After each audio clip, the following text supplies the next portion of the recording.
Break के बाद स्वागत है आपका। हम सीधे रुख करेंगे अपने मेहमानों का। हमारे साथ स्टूडियो से बीजेपी नेता अंबुज शर्मा और समाजशास्त्री राजेंद्र राय जुड़े हुए हैं। साथ ही रांची स्टूडियो से हमारे झारखंड संपादक संजय समर जुड़े हुए हैं।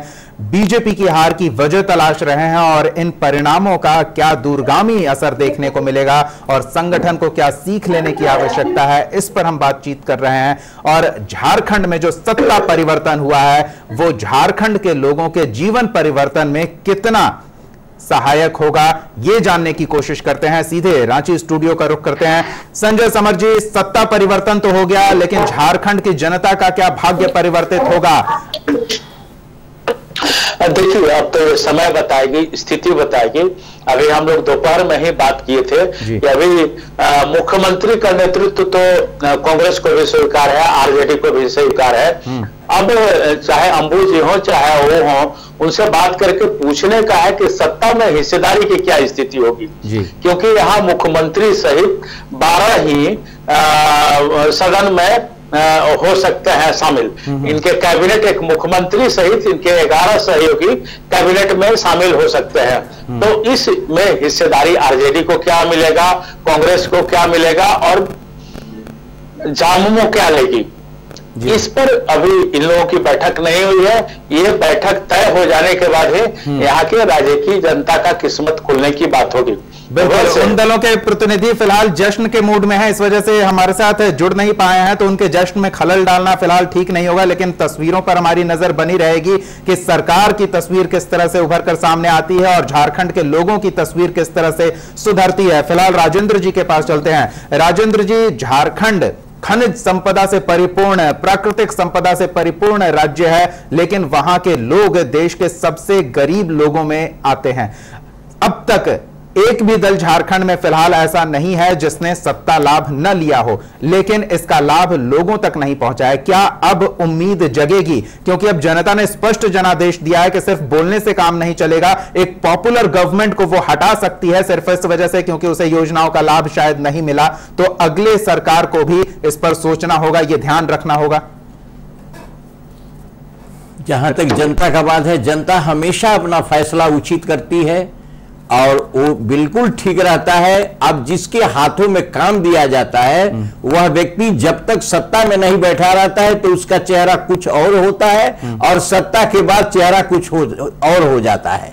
अगर झारखंड में इतनी संपदा के कारण ही बिहार से बंटवारा हुआ, झारखंड के लोगों ने नारा दिया कि हमारी संपत्ति का बिहार के लोग उपभोग करते हैं, हमको अलग कर दिया जाए तो हमारी उन्नति होगी। इसका सबसे बड़ा बीजेपी पार्टी ने इस बार नारे को उठाया था और वो सत्ता में उन्हीं के आ भी गए और सत्ता में थे यहां से लेके दिल्ली तक, और उनमें किसी तरह का सुधार नहीं हुआ। नाना प्रकार के लांछन लगे और मेरे समझ में केवल रघुवर दास की हार नहीं है, ये हार प्रधानमंत्री और अमित शाह की है, क्योंकि अमित शाह को बीजेपी बोलती है कि ये चाणक्य है, राजनीति के चाणक्य। ये तक अभी कोई हारे नहीं है। अगर बेटा हो तो मेरा और बेटी हो तो उनका, जो कहावत है वो चरितार्थ बीजेपी के लोग न करे, इसको बात स्वीकार करे। जनता ने कहा है, मुझको ऐसा लग रहा है कि प्रधानमंत्री जी को खुले मन से स्वीकार करना चाहिए। रघुवर दास को ही केवल बल का बकरा न बनाया जाए कि मेरे कारण मेरी हार है और अमित शाह पार्टी के अध्यक्ष, उसको स्वीकार करना चाहिए। तब देश के लोग इन नेताओं के ऊपर विश्वास करेंगे। अन्यथा जो सारे प्रदेशों में हो रहा है कि सत्ता पर बैठ जाने के बाद, मुझे ऐसा अभी तो मेरी निगाह में, क्योंकि मैंने किसी पार्टी की तरफ से हमको कोई नहीं भेजा है, किसी पार्टी का गुणगान भी यहां नहीं करना है। अंबुज भाई एक पार्टी से बंधे हुए हैं, मेरी बात से सहमत नहीं होंगे, वो अपनी बात है, लेकिन वहां के लोगों का कौन विभाग मिलता है, उस विभाग मिलना चाहिए, विभाग का बंटवारा होना चाहिए। वह व्यक्ति उसका विशेषज्ञ है कि नहीं है। हमारे देश का दुर्भाग्य, टिप देने वाला व्यक्ति मंत्री बन जाता है, जिसको उस विभाग का जानकारी नहीं, शिक्षा में जिसको जानकारी नहीं है उसको शिक्षा मंत्री बना दिया जाए। पैरा टीचर इससे पहले झारखंड में मार खाते थे, पढ़ाई करते थे और उनको उचित नहीं ध्यान, लेकिन रघुवर दास ने कोई ध्यान नहीं दिया। आप एक आदर्श स्थिति की बात कर रहे हैं, लेकिन फिलहाल हमें उन्हीं लोगों से काम चलाना है जो मौजूद हैं। तो ऐसी परिस्थिति में क्या कोई संभावना दिख रही है?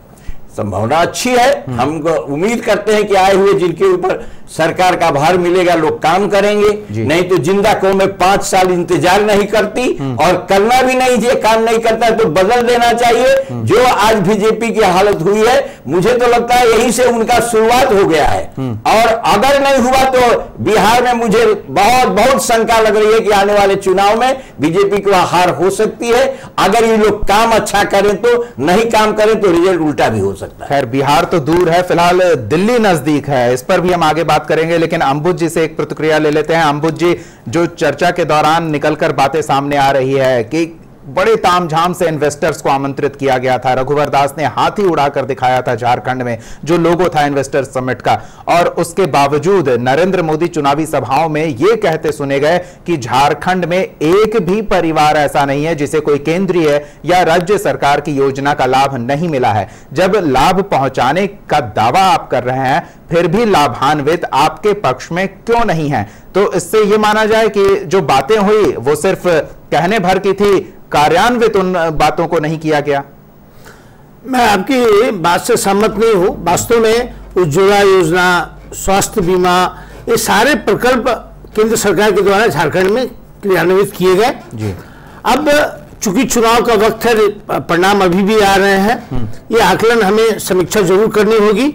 लेकिन जो अभी आप कुछ समय पूर्व आपने राजेंद्र जी से जो सवाल किया कि सारी राजनीतिक पार्टियों ने वहां पर सत्ता संभाली, उसके बाद भी झारखंड का विकास नहीं हुआ, मैं इस बात से सहमत नहीं हूं। क्योंकि 5 सालों में रघुवर दास जी ने एक अस्थायी सरकार दिया और वहां पर जितना विकास 2000 के बाद जब झारखंड प्रदेश बना, उसके बाद से जितना विकास हुआ उससे ज्यादा विकास रघुवर दास जी ने किया। और ये जो पार्टियां एक साथ गठबंधन करके आ रही हैं, आपको इसके लिए समझना होगा कि आज कांग्रेस पार्टी का भ्रष्टाचार के रूप में इतिहास क्या रहा है, आरजेडी का इतिहास क्या रहा हुआ है, और जिनके संस्थापक झारखंड मुक्ति मोर्चे के शिबू सोरेन थे, वो जेल में भ्रष्टाचार के लिए जेल जा चुके हैं। तो ऐसी पार्टी से आप कैसी आशा रखते हैं? ये जरूर है कि हम जनता, ये जो हार हुई है उनको हम स्वीकार करते हैं। जनतंत्र में जो भी राय होगी उसको मैं मानूंगा। अंबुज जी, आप हार को स्वीकार कर रहे हैं, जनमत को स्वीकार कर रहे हैं, लेकिन यह स्वीकार नहीं कर रहे हैं कि बीजेपी ने जो योजनाएं लोगों के हित कर योजनाओं को बताया था वो लोगों तक लाभ नहीं पहुंचा। नहीं तो फिर लोगों की क्या ऐसी मजबूरी रही कि जो उनके फायदे के लिए काम कर रहा है उसे हटा दें? नहीं, जितनी भी योजनाएं केंद्र सरकार की थी उसको सही ढंग से इंप्लीमेंट किया गया। लेकिन जो मैंने शुरू में आपसे कहा था कि सिटीजन अमेंडमेंट एक्ट जो लागू हुआ, और खास करके पश्चिम बंगाल जो बांग्लादेशी और प्रवेशकारी का एक केंद्र है, और वहां से फिल्ट्रेशन होकर के झारखंड में बहुत सारे विधानसभा में उनका प्रभाव रहा है, और ये एक कारण भारतीय जनता पार्टी के हारने का है। ये समीक्षा की बैठक में की जाएगी। और सिटीजनशिप अमेंडमेंट एक्ट बहुत बड़ा कारण भारतीय जनता पार्टी के द्वारा लोगों को नहीं समझाने का एक कारण हारने का ये भी था। विकास और जो मोदी जी की जो जनकल्याणकारी योजना थी उसको मैं इसका कारण नहीं मानता हूं। चलिए, इस पर हम प्रतिक्रिया लेंगे अपने वरिष्ठ सहयोगी की, लेकिन फिलहाल रामगढ़ संवाददाता अमित सिन्हा हमारे साथ जुड़े हुए हैं। उनसे जान लेते हैं कि रामगढ़ में क्या स्थिति देखने को मिल रही है और अलग अलग खेमों के कार्यालयों में क्या तस्वीर बन रही है, कहां जश्न है और कहां मायूसी छाई हुई है। जी अमित। मैं बता दूं कि रामगढ़ विधानसभा का जो परिणाम है लगभग तय हो गया है, और यहाँ पे रामगढ़ विधानसभा में अभी 20,000 मतों से कांग्रेस प्रत्याशी ममता देवी आगे चल रही है, और इसको निर्णायक जीत की ओर मान सकते हैं, क्योंकि अब कुछ राउंड की गिनती बाकी है यहाँ पे, तो इससे जीत की संख्या दी जा सकती है कि जीत गए कांग्रेस प्रत्याशी रामगढ़ विधानसभा से। और बड़कागांव की बात करें तो बड़कागांव विधानसभा से भी कांग्रेस प्रत्याशी अंबा प्रसाद जो है वो आजसू के रोशन लाल चौधरी से लगभग 25,000 मतों से आगे चल रही। तो इन दोनों सीटों पर बात करें तो ये दोनों सीटें कांग्रेस के खाते में जाना लगभग तय हो गया, इसे जीत भी कहा जा सकता है।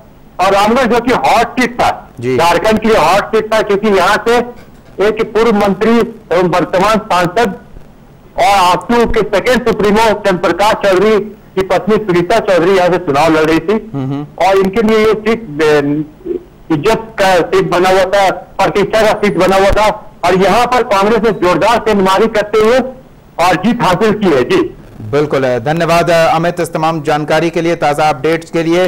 संजय समर जी के पास चलते हैं। संजय समर जी, बीजेपी नेता मानने को तैयार नहीं है कि राज्य और केंद्र की योजनाओं का लाभ लोगों तक नहीं पहुंचा है, तो अगर वाकई लोगों तक पहुंची होती केंद्र की और राज्य की योजनाओं की जो धनराशि है, जिसे अब डायरेक्ट ट्रांसफर के जरिए लोगों के खाते तक में पहुंचाने का दावा नरेंद्र मोदी कर रहे हैं और उसका विरोध दर्ज कराया जा रहा है, उसकी काट जो विपक्षी खेमा बता रहा है वो ये कि 2000-4000 रुपए की रिश्वत से मतदाताओं को लुभाया नहीं जा सकता है। तो क्या तस्वीर है? ये जो विकास का मुद्दा बीजेपी कहती है कि हम उस पर चुनाव लड़ते हैं, धरातल पर उसकी क्या तस्वीर है, ये हम चाहेंगे आप हमारे दर्शकों तक स्पष्ट करें। देखिए दीपक, मैं सीधे तौर पर मैं बता दूं कि झारखंड एक गरीब प्रदेश है। यहाँ खनिज के मामले में 40% खनिज हम देश के कोने कोने तक पहुंचाते हैं। देश का जितना खनिज का उत्पादन है उसमें 40% की हिस्सेदारी हमारी है। तो हम देखें तो संथाल की बात करें तो संथाल आदिवासी बहुल इलाका है, जहां से भारतीय जनता पार्टी लगातार आ रही है। अभी अभी सूचना जो मिली है कि दुमका से राज्य की कल्याण मंत्री लुइस मरांडी हार गए और हेमंत सोरेन वहां से जीत गए। जो सूचना अभी मिल रही है कि रघुवर दास वहां से अपने जमशेदपुर पूर्वी सीट से चुनाव हार गए हैं और वहां से सरजू राय जीत गए हैं। अब रही बात केंद्र की योजना की, चाहे ओडीपीएफ की योजना हो, उज्ज्वला योजना हो, ये तमाम योजनाओं की बात मैं बताऊं, 1 रुपये चावल और 4 आने नून तक की मैं बात करूं तो स्थितियां ऐसी हैं कि सिर्फ सामान दे देने से लोग अपना विकास नहीं कर पाएंगे।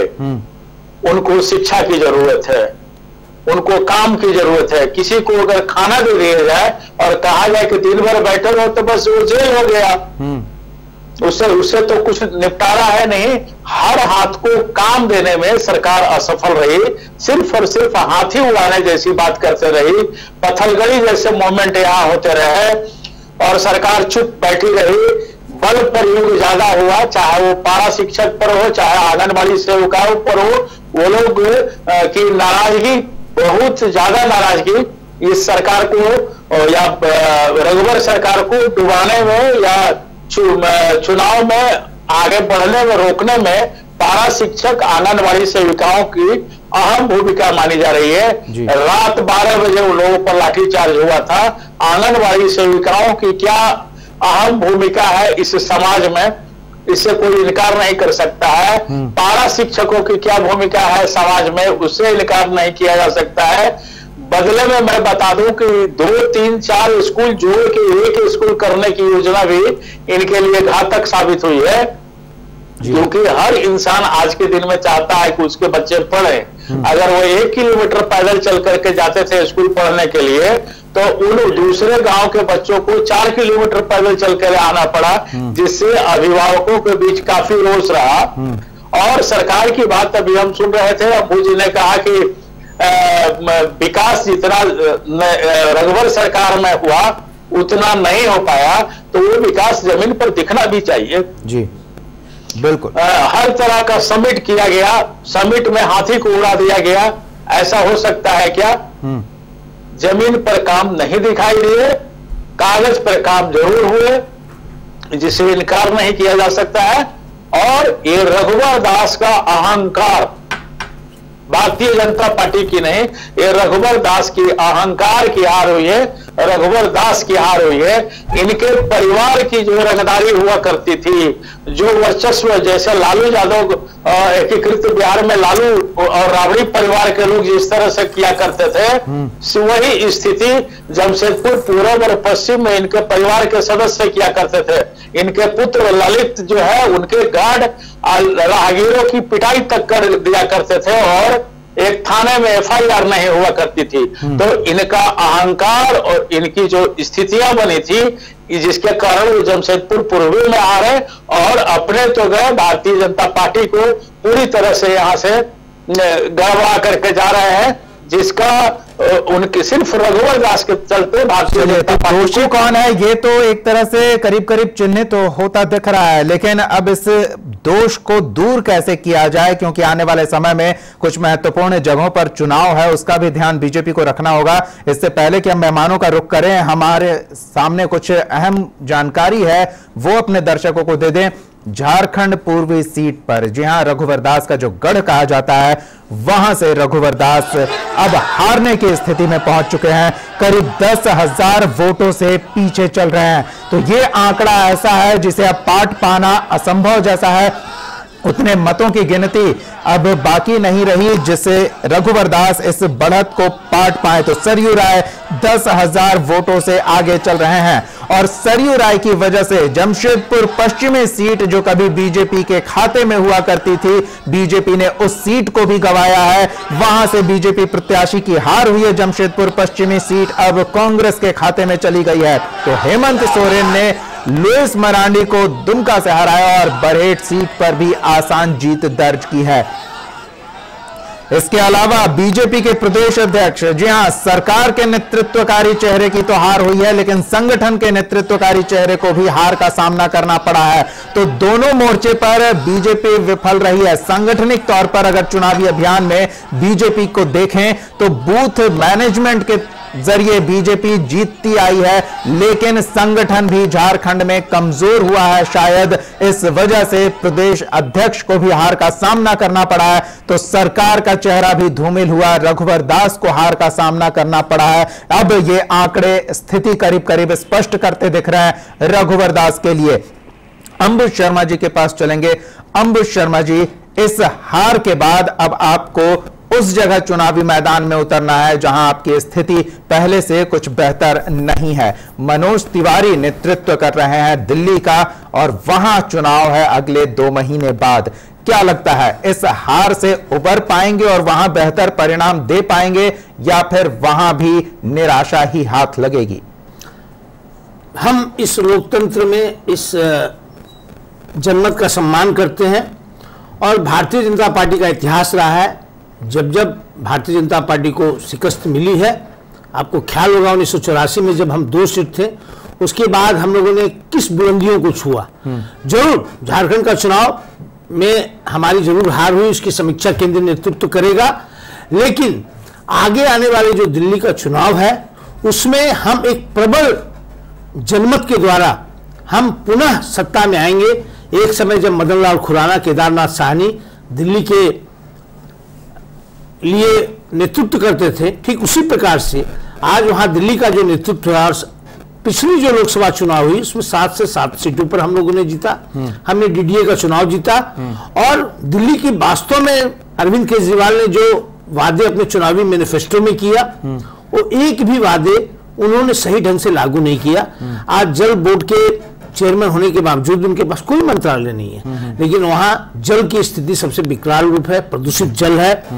वहां पर जिस प्रकार से उन्होंने भ्रष्टाचार मुक्त शासन देने की कल्पना की थी, उन्हीं के पार्टी के कपिल मिश्रा ने एक एक करके भ्रष्टाचार को उन्होंने उजागर किया और खास करके एक से एक वादे कि जो बस में जो यात्री जाएंगे, महिलाएं जाएंगी, उनके लिए हम कमांडो बस में प्रत्येक रखेंगे। चुनाव के 3 महीना पहले से इन सारी योजनाओं पर थोड़ा बहुत उन्होंने काम करना शुरू किया है। तो मैं समझता हूं कि दिल्ली का चुनाव भारतीय जनता पार्टी एक चैलेंज के रूप में स्वीकार करेगी और प्रधानमंत्री नरेंद्र जी मोदी और अमित शाह के नेतृत्व में हम दिल्ली में नए संचार के साथ हम इस चुनाव को जीतेंगे। चलिए, इस पर क्या स्थिति और क्या हालात को देखते हुए आगे तस्वीर उभरती है, इस पर हम बात आगे जारी रखेंगे। फिलहाल हजारीबाग का रुख करते हैं। हमारे संवाददाता उमेश प्रताप हमारे साथ जुड़े हुए हैं और उनसे ताजा अपडेट लेते हैं। जी उमेश, क्या ताजा अपडेट है आपके पास? ताजा अपडेट है कि अभी जो स्थितियां पहले थी, स्थितियों में बहुत कुछ बदलाव नहीं हुआ है। सदर विधानसभा, यहाँ 4 विधानसभा जैसा कि आपको बताए थे, सदर हजारीबाग में 4 विधानसभा है। सदर विधानसभा में भाजपा के मनीष जायसवाल काफी आगे है, 16 राउंड की गिनती हो चुकी है, 30,000 वोट से वो आगे चल रहे हैं। कांग्रेस के डॉक्टर आरसी प्रताप से। बरकट्टा में निर्दलीय अमित यादव है, जो भाजपा के जानकी यादव से वो करीब जो है तो 16,000 वोटों के अंतर से आगे चल रहा है। 15 राउंड की गिनती हो चुकी है जी। और बरही में कांग्रेस के उमा शंकर अकेला ने बरही के वर्तमान विधायक मनोज यादव को लगभग हरा चुके हैं। वो जो है सो 30,000 वोटों से ही आगे चल रहे हैं। और मांडू विधानसभा में भारतीय जनता पार्टी के जयप्रकाश भाई पटेल, जो राज्य में पहले मंत्री थे झारखंड मुक्ति मोर्चा की सरकार में, वो अब आगे हो गए हैं और आजसू के तिवारी महतो उनसे तकरीबन जो है सो 1200 वोट के आसपास से पीछे चल रहे हैं। अब 2 राउंड की वहां गिनती और होनी बाकी है।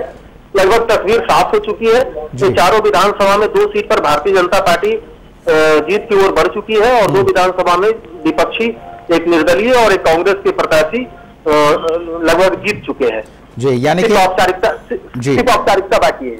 धन्यवाद उमेश इन तमाम अपडेट्स के लिए। तो अब तस्वीर साफ हो चुकी है और जो आंकड़े हैं वो स्पष्ट इशारा कर रहे हैं कि बीजेपी ने जिस विकास को मुद्दा बनाकर चुनावी मैदान में खम ठोकने की कोशिश की थी, वो विकास धरातल पर पहुंचाने में रघुवर सरकार अपने कार्यकाल में नाकाम हुए हैं, जिसका परिणाम ये कि बीजेपी को जनता ने एक तरह से नकार दिया है और महागठबंधन पर भरोसा दिया है। उन तमाम दलों पर भरोसा जताया है जिन पर केंद्र में मौजूद बीजेपी के नेता और राज्य में मौजूद बीजेपी के नेता भ्रष्टाचार का आरोप लगाते रहे हैं। ऐसे में राजेंद्र राय जी, जिन दलों के नेताओं पर भ्रष्टाचार के आरोप थोक से मढ़े गए, उन दलों पर जनता ने भरोसा जताया है। इसका क्या यह मतलब नहीं निकाला जाए कि बीजेपी से जनता कुछ ज्यादा ही त्रस्त थी? बिल्कुल सही बात। बीजेपी से जनता इतनी त्रस्त थी, जो रिजल्ट आए हैं उससे लगता है अब मुख्यमंत्री के क्षेत्र में रुपए का बंडल मिलता हो, उनके सहयोगी जो मंत्री हैं उन लोगों भ्रष्टाचार में लिप्त हों और भ्रष्टाचार मुक्त जो पार्टी अपने को मानती है, आदर्श मानती है, तो हमें तो लगता है कि कांग्रेस में जो गलतियां थी वही गलतियां धीरे धीरे बीजेपी में भी आना शुरू कर दिया है और उसकी शुरुआत झारखंड से ही दिखाई देने लगा है। भविष्य में दिल्ली में भी कहीं बीजेपी को हार न खाना पड़े इन मुद्दों पर अगर उन्होंने संचेत नहीं किया, तो इनके जो अध्यक्ष जी वहां है तिवारी जी, उनसे उनकी बातों से कभी कभी इस तरह की बात खाली करने लगते हैं जो कोई धर्म की ही बात हो। धर्म से कुछ देश का होने वाला नहीं है, जाति से इस देश का होने वाली नहीं है। बेकारी समस्या हो, शिक्षा हो, रोजगार हो, हर हाथ को काम मिले, ये बातों के अगर लड़ेंगे तो होगा, अन्यथा इनको आगे वाले दिनों में कई स्टेटों से भी इनको जाना पड़ेगा। यानी कि राजेंद्र जी, ऐसा लग रहा है कि अब प्रॉब्लम सॉल्विंग मोड से निकलकर बीजेपी के नेता प्रवचन मोड में आ गए हैं। हाँ, ये बिल्कुल सही बात। ये तो इनका प्रवचन की पार्टी थी। जितने संत महात्मा पिछले 5 सालों तक एक भी भ्रष्टाचार का आरोप रघुवर दास पर नहीं लगा है।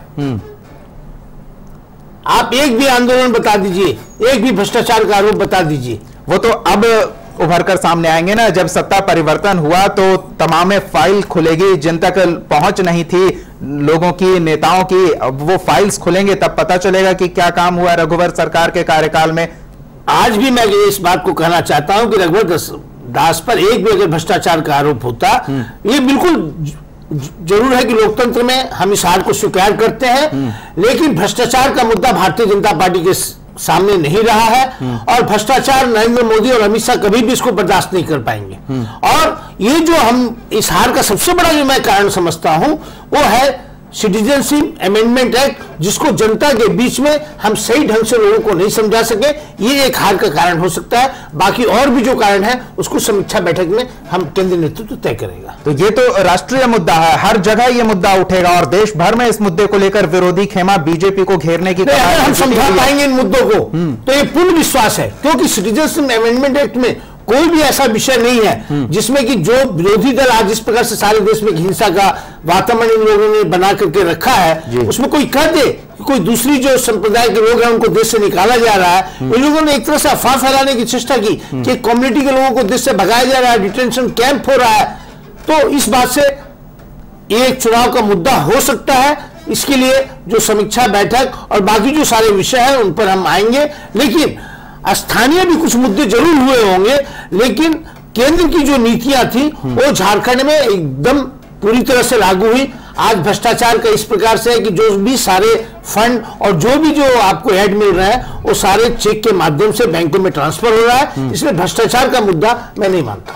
चलिए, ये तो स्थिति स्पष्ट होगी। संजय समर जी के पास चलते हैं और उनसे ये जान लेते हैं कि क्या वाकई केंद्रीय योजनाएं धरातल पर लागू हो रही हैं, और इसका एक ही तरीका है जानने का कि अगर आज के समय में लोकसभा चुनाव झारखंड में हो तो क्या पिछला परिणाम बीजेपी दोहरा पाएगी। इससे साफ होगा कि केंद्रीय नेतृत्व झारखंड पर ध्यान दे रहा है और वहां केंद्रीय योजनाएं प्रभावी हैं, और नाराजगी राज्य स्तर पर जो सरकार चल रही थी, संगठन जिस तरह से चल रहा था, उससे है। क्या लगता है संजय जी?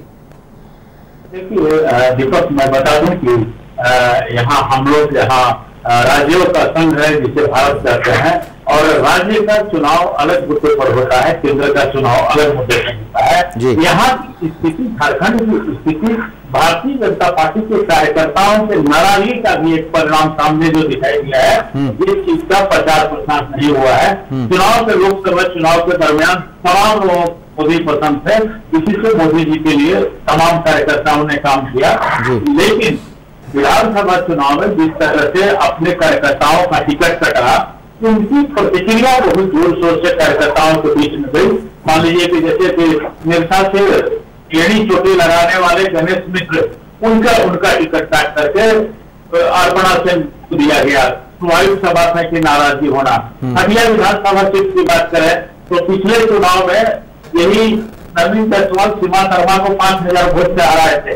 सीमा शर्मा का टिकट काट दिया गया, सीमा शर्मा समर्थक नाराज हो गए। तो ये स्थितियां ऐसी बनी कि यहाँ भारतीय जनता पार्टी को ये मुंह देखना पड़ा। अब हम अगर पलामू की बात करें तो आप देख लेंगे कि नागपुर छतरपुर सीट नहीं निकाल पाए लोग। सीट निकाल लेना अलग का बात हुआ, लेकिन लोगों की नाराजगी को इनकार नहीं किया जा सकता। तो सरजू राय का टिकट काट दिया लोगों ने। तो अब देखिए कि सरजू राय का टिकट काट देने से भारतीय जनता पार्टी को पश्चिम में भी नुकसान हुआ, पूरब में भी नुकसान हुआ। हम ये कहें कि कोल्हान में पूरा नुकसान हुआ तो इससे गुरेज नहीं। एकंदरपुर कोल्हान में आता है, वहां हम भारतीय जनता पार्टी लूज कर रही है। इलाका कोल्हान में आता है, वहां लूज हो रही है। जगन्नाथपुर है, मजगांव है, मनोहरपुर है, वहां की सारी सीटें। मतलब इस हार की पूरी जिम्मेदारी राज्य नेतृत्व की ही बनती है। बहरहाल रघुवर दास क्या कह रहे हैं इस हार को लेकर, इस परिणाम को लेकर, वो अपने दर्शकों को सुनाते हैं। क्या मानते हैं सर? जब तक रिजल्ट नहीं आ रहा तो अभी तक स्पष्ट, क्योंकि आप देख रहे हो 19-20 हो रहे हैं, इसलिए सारे रिजल्ट आने के बाद भी मैं इस पे आप सबसे विस्तार से आपसे फिर बात करूंगा। आप निश्चित रहें, क्योंकि लोकतंत्र में आपकी बहुत बड़ी भूमिका होती है, इसलिए सारे रिजल्ट आने के बाद ये मोदी रघुवर याद नहीं, अभी हार और जीत की बात मैं नहीं कर रहा हूँ। रुझान आने के बाद अगर भारतीय जनता पार्टी हारती है तो मैं मानता हूँ कि मेरी हार है, और हमने पूरी कोशिश की कि राष्ट्र की जनता ने जो जनादेश दी थी उस जनादेश का सम्मान करते हुए विकास पहुंचाया। मुख्यमंत्री जी आप काफी अंतर से पीछे चल रहे हैं। मैं पूर्वी विधानसभा क्षेत्र से आगे आऊंगा, निश्चित रहिए। पूर्वी विधानसभा क्षेत्र भारतीय जनता पार्टी जीतेगी। क्या चमत्कार होने का उम्मीद है? कोई चमत्कार होने का उम्मीद नहीं है। जो क्षेत्र के जो ब्लॉक खुलते हैं तो उस आधार पर अभी काफी 4 थाना क्षेत्र के, क्योंकि अभी तक 1,73,000 वोट हुए और अभी तक लगभग 70,000 की गिनती हुई है, इसलिए 1 लाख का गिनती अभी बाकी है। इसलिए विभिन्न क्षेत्र में इस तरह के चल रहे हैं, लेकिन जो भी अभी तक रुझान है मैं उसका स्वागत करता हूँ और मैं फिर आप सबसे मिलूंगा। तो लक्ष्य जिंदगी में हमेशा बड़ा छोटा लक्ष्य नहीं रखता, इसलिए भारतीय जनता पार्टी हमेशा बड़ा लक्ष्य लेकर उम्मीद है सर। और हमारे राष्ट्रीय अध्यक्ष जी ने ये घोषणा की थी कि 50% वोट भारतीय जनता पार्टी के कार्यकर्ता मेहनत करें, और इन समय हमारे सभी भारतीय जनता पार्टी के कार्यकर्ता क्या चूक हो गई सर? क्या चूक हो गई? की पूरी विश्लेषण करने के बाद ये आपसे मैं तो ये थोड़ी देर पहले रघुवर दास ने प्रतिक्रिया दी थी हार की जिम्मेदारी, हालांकि ये भी कह रहे हैं कि अभी स्थिति स्पष्ट नहीं हुई है, लेकिन अब स्थिति स्पष्ट हो चुकी है। 10,000 का अंतर हो गया है रघुवर दास और सरयू राय के बीच, जिसे पाट पाना अब असंभव सा है। तो इस पर हम बातचीत जारी रखेंगे। फिलहाल वक्त तो चला एक छोटे से ब्रेक का, जल्द लौटते हैं।